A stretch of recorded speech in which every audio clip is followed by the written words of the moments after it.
Welcome to this engaging e-learning program on prevention of sexual harassment at workplace. In the next 1 hour, you're going to learn the following topics. What is sexual harassment? Why is it becoming rampant at workplaces? Forms and patterns of sexual harassment at workplace. How to prevent sexual harassment at workplace, and legal recourse available for victims of sexual harassment. During the program, you will be assessed on your understanding of the topic through a game-based assessment. Before we begin, let us quickly check your current understanding on prevention of sexual harassment at the workplace.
Let us see Sarah's day in office.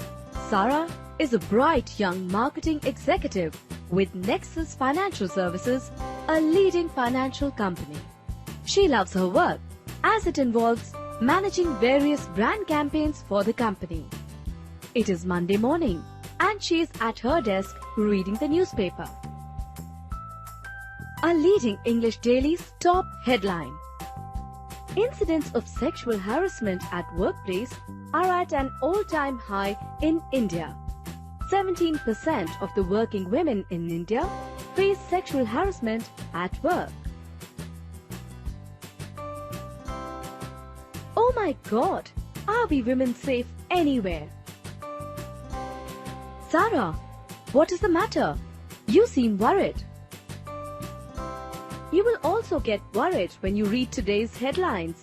It reveals some shocking facts about sexual harassment at workplace. Let me read it for you. According to Oxfam study in 2013, over 17% of the working women have faced sexual harassment at the workplace. 27% have experienced harassment by their colleagues, while 17% were harassed by their superiors. Majority of the women did not resort to any formal action against the harasser out of fear of losing the job and absence of any complaints mechanism at the workplace. Only 17% claimed to have heard about sexual harassment bill. Yes, this is definitely concerning, but nothing to worry about. If we as employees understand what constitutes sexual harassment and what are the recourses available for us, we can definitely deal with it. Is it? So how do I make myself aware about it? It is simple. All the team leaders and managers in the company have recently undergone an extensive training on prevention of sexual harassment at the workplace. I'm making a presentation on the salient features of this training today evening for the benefit of all my team members. That's nice. I'm lucky to have you as my team leader. I'm sure you can empathize with this issue. So, see you in the conference room at 5 p.m.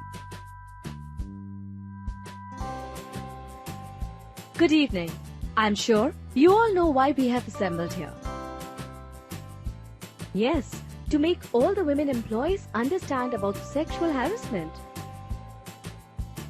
Sarah, it is not only the female employees who need to understand about sexual harassment, but it is equally important that all the male colleagues are also aware of it.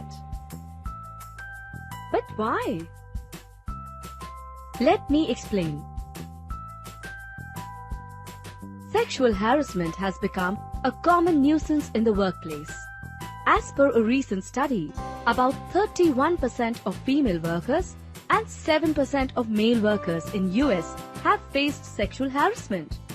We currently do not have any reliable numbers in the Indian context, but some surveys like the one done by Oxfam has come up with statistics which is alarming. Can males be sexually harassed? I never knew that. I thought it was just a woman's problem. That's a common misconception. Let me try and explain. When one employee makes unwelcome or unwanted sexual advances or requests sexual favors and attempts verbal, physical or visual conduct of sexual nature to another employee against his or her wishes, it can be termed as sexual harassment at workplace.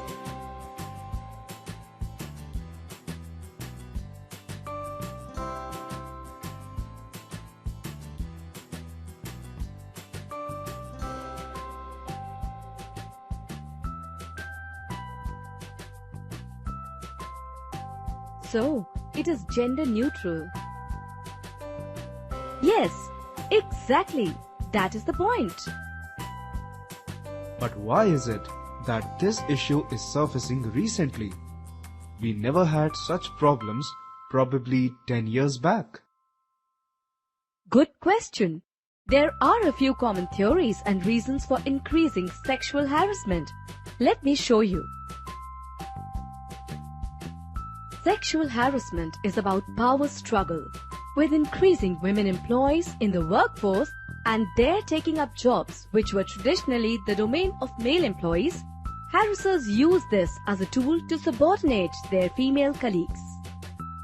In some cases, the reverse may be true, where the female employees in the position of power request unwanted sexual favors from their male colleagues or subordinates. There are some other causes like social upbringing and degrading moral values. Sometimes it might be a simple lack of awareness about how the employee's conduct constitutes sexual harassment.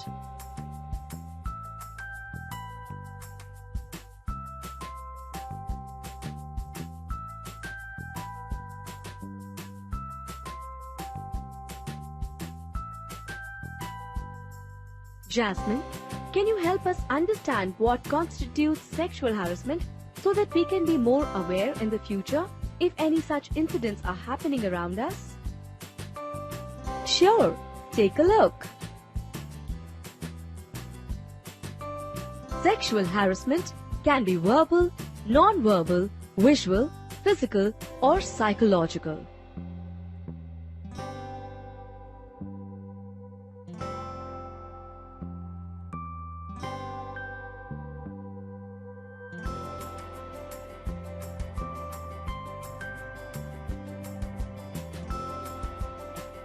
Verbal harassment is any form of sexually charged conversation or passing of any sexual comments or rumors about an employee either directly or indirectly.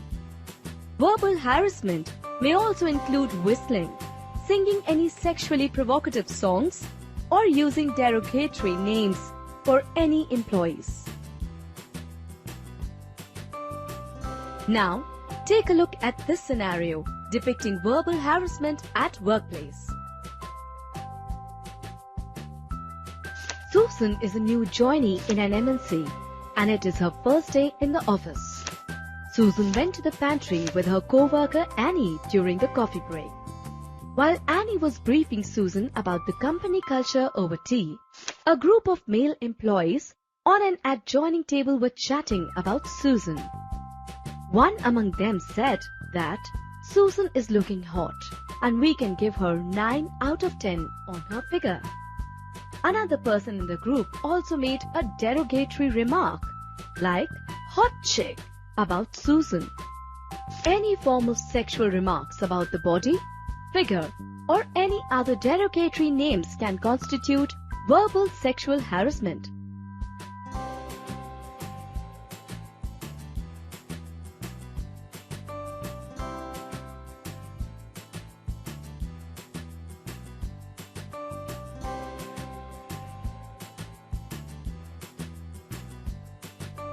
Does cracking of sexual jokes also amount to verbal harassment? Definitely. Take a look at another scenario. Rolly has recently completed a 3D animation course and joined a movie production house in the post-production department. She is the only woman employee in the team of 10 people. She is very excited about her work, but is unable to concentrate on it as Ronnie, her co-worker, is always cracking sexual jokes with the other male team members when she is around. On other instances, Ronnie talks about some erotic books and movies in front of Rolly and whistles some lewd songs. Though he never engages in a direct, sexually charged conversation with her, it amounts to verbal form of sexual harassment.